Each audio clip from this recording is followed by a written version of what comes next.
बीमारियां भी लगी हुई थी, कभी किसी चीज की दवाई चलती थी, कभी किसी चीज की दवाई चलती थी।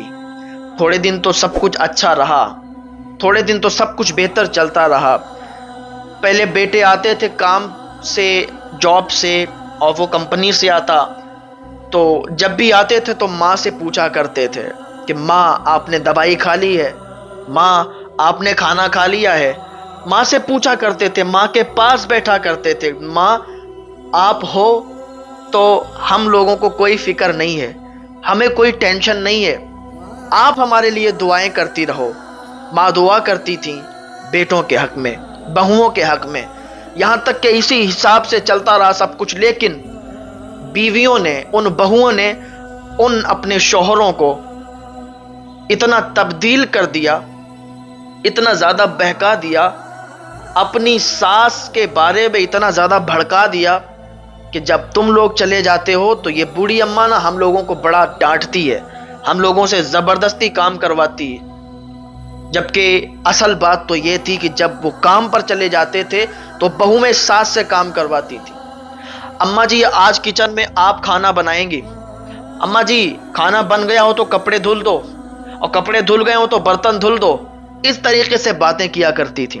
और जब बेटे आते थे तो सामने चुपड़ी चुपड़ी बातें और मीठी मीठी बातें करती और सास के बारे में भड़काती थी। तो बेटों के दिल में भी फर्क आ गया। बेटे कहने लगे, अम्मा जी आप पे ये अच्छा नहीं लगता कि आप अपनी बहुओं को इस तरीके से टॉर्चर करती थी।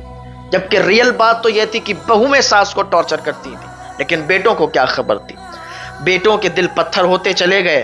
पहले आते थे तो पूछा करते थे कि अम्मा आपने खाना खाया कि नहीं खाया, दवाई खाई कि नहीं खाई। लेकिन अब इनके दिल पत्थर हो गए।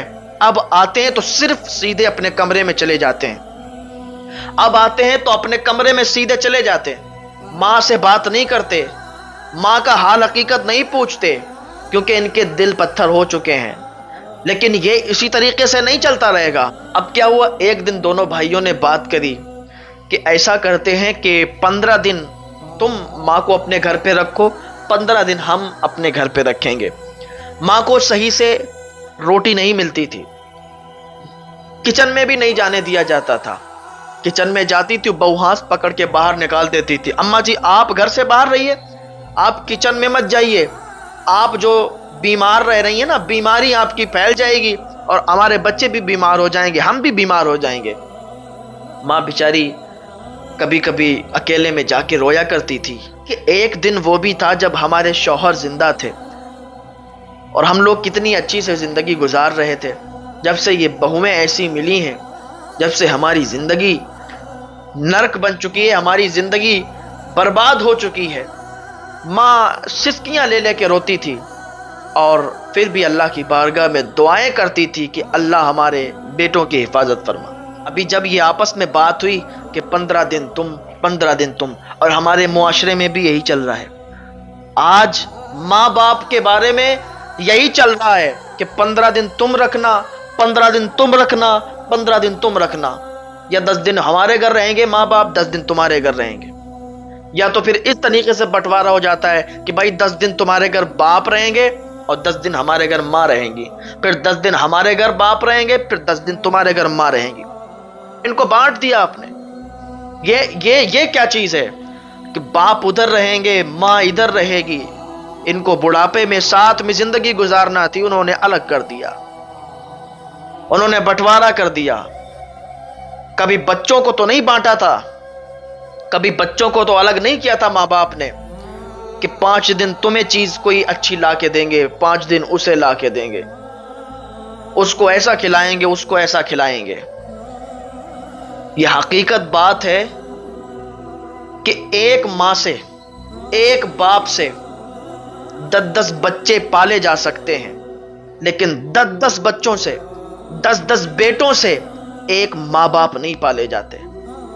कितना खा लेते हैं कि जो बंटवारा हो गया कि 15 दिन उधर खाएंगे, 15 दिन इधर खाएंगे, फिर भी सुकून से उनको रोटी नहीं, फिर भी उनको भरपूर तरीके से रोटी नहीं। फिर इधर भी ऐसे ही बंटवारा हो गया कि 15 दिन उधर रहेगी तुम्हारे घर, 15 दिन हमारे घर रहेगी माँ। माँ का बंटवारा हो गया कि जिन बच्चों को इतनी मेहनत से اتنے پیار سے پالا تھا، آج وہ اپنی ماں کو اولڈ ہاؤس چھوڑ رہے ہیں، آج وہ اپنی ماں کو اولڈ ہاؤس لے جانے کی بات کر رہے ہیں، اس پراپرٹی کو بیچنے کی بات کر رہے ہیں۔ ماں نے سوچ لیا کہ بچوں کے دل میں اس بوڑھی ماں کی کوئی جگہ نہیں ہے، چلی گئی اپنے کمرے میں اور بستر پر راتوں رات روتی رہی۔ رات کے سناٹے میں اس نے کپڑا اوپر ڈالا اور ڈالنے کے بعد نکل گئی اپنے شوہر کے دوست کے گھر پہ، وہ وکیل تھا۔ ان کے پاس جا کے کہا کہ بھائی صاحب، ہمارے شوہر ایک لاکر میں ایک فائل رکھ کر گئے تھے اور انہوں نے کہا تھا کہ یہ فائل جب تمہیں ضرورت ہو تب اس کو کھول کر دیکھ لینا۔ تو چلیے اس فائل کے پاس چلتے ہیں اور اس کو کھول کر دیکھتے ہیں۔ وہ ساری پراپرٹی، ساری زمین میرے نام کر کے گئے تھے، آج وقت آ گیا ہے کہ ساری پراپرٹی، ساری زمین کو میں غریبوں اور یتیموں میں بانٹ دوں۔ تو جو وکیل صاحب تھے انہوں نے کہا کہ آپ یہ بتائیے کہ آپ اپنے بچوں کو نہیں دیں گی؟ تو انہوں نے پوری کہانی بتائی کہ ہمارے بچے جب ہم کو مان نہیں رہے اور وہ پراپرٹی بیچ کر کے ہمیں گھر سے نکالنا چاہ رہے ہیں تو پھر ہم اپنے بچوں کو دے کر کیا کریں گے؟ ہمارا کوئی بچہ نہیں، ہمارا کوئی بیٹا نہیں، اب ہم نے دیکھ لیا کہ کس کے دل میں کتنا پیار ہے، دیکھ لیا۔ وکیل صاحب نے کہا ٹھیک ہے، انہوں نے سارے کاغذات تیار کیے اور غریب اور یتیموں کے نام تقسیم کر دی وہ پراپرٹی۔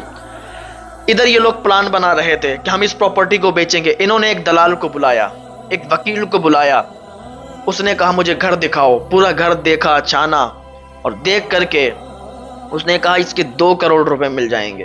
یہ لوگ خوش ہو گئے، ادھر تو خوشی کی لہریں اٹھنے لگیں کہ 2 کروڑ یہ تو بہت ہو گئے، 2 کروڑ مل جائیں گے تو اب تو پھر مزہ آ جائے گا۔ تو کہا ٹھیک ہے، جلدی سے کاغذات لاؤ اور میں اس کی پرکریا شروع کرتا ہوں۔ تو بیٹا اندر گیا اور جا کے کاغذات لے آیا، کہا لیجئے یہ پراپرٹی کے کاغذات ہیں۔ کوئی دوسرے کاغذات تھے، اس نے دیکھا، کہا کیا مجھے بے وقوف بناتے ہو یا مجھے بے وقوف سمجھ رہے ہو؟ کہا کیا ہوا وکیل صاحب بتاؤ تو؟ کہا یہ پراپرٹی کے کاغذات نہیں ہیں، یہ پراپرٹی کے کاغذات نہیں، پراپرٹی کے کاغذات لاؤ اور جس کے نام پراپرٹی ہے اس کا سائن بھی ہوگا۔ کہا یہ تو میرے والد صاحب کے نام تھی اور ان کے جانے کے بعد تو ہم لوگ ہیں پراپرٹی کے مالک۔ کہا نہیں، یہ پراپرٹی کے کاغذ ہی نہیں ہیں، پراپرٹی کے کاغذ جو ہیں وہ تمہاری ماں کے نام پہ ہیں، ان کا سائن ہوگا۔ ادھر ماں نے زمین کو تقسیم کر دیا۔ جب بچے ہی نہیں ماں کو مان رہے تھے اور گھر سے نکالنے کی باتیں کرتے، ماں نے اس پراپرٹی کو تقسیم کر دیا۔ جاؤ کیا کرو گے؟ اسی پیسے کے لیے مجھے گھر سے نکال رہے ہو نا، اسی پیسے کے لیے تمہاری نیت خراب ہو رہی نا۔ پیسوں کے پیچھے انسان کا قتل کر دیتا ہے، اسی پیسے کے چکر میں رشتہ داری بگڑ جاتی ہے، رشتہ داری میں درار پیدا ہو جاتی ہے۔ ماں نے تقسیم کر دی، کیا کرو گے؟ اب ہے ہی نہیں کچھ۔ اب جب گھر پہ آئی ماں وکیل کو لے کر کے، وکیل نے وہ خط پڑھنا شروع کیا اور جو کاغذات بنائے تھے پڑھنا شروع کیا کہ آج سے یہ جو زمین ہے، یہ جو پراپرٹی ہے، یہ جو بلڈنگ ہے، یہ سب تقسیم ہو چکی ہے، وقف ہو چکی ہے، آپ لوگوں کا اس میں کوئی حصہ نہیں۔